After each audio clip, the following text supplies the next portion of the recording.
Firstly, we take out the backplate of the Neo and vertically place it on an even wall surface.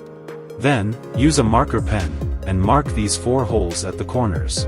Next, use a drill to create 4 holes at these marked spots. After that, we screw in the 4 screws. The backplate is now installed. Once the backplate is installed, we can proceed with wiring.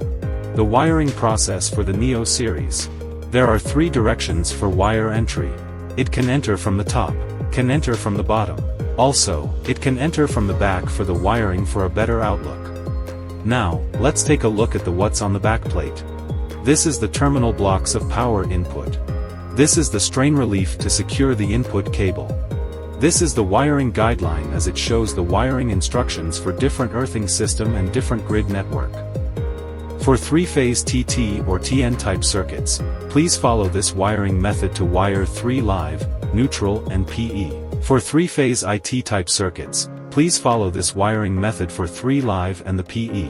And for single-phase circuits, please follow this wiring method for TT or TN type and this method for IT type. After the wiring is completed, we take out the Neo's body, align it with the backplate, and firmly press it into place to secure the installation. Next, we need to tighten 2 security screws, one on the top and one on the bottom of the wall box.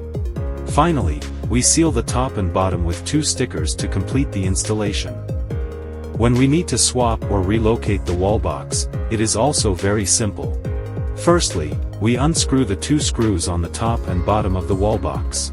After that, we simply need a removal kit. Point to the gap between the body and the backplate. Loose the clip around the body until the body is released from the backplate and take out it.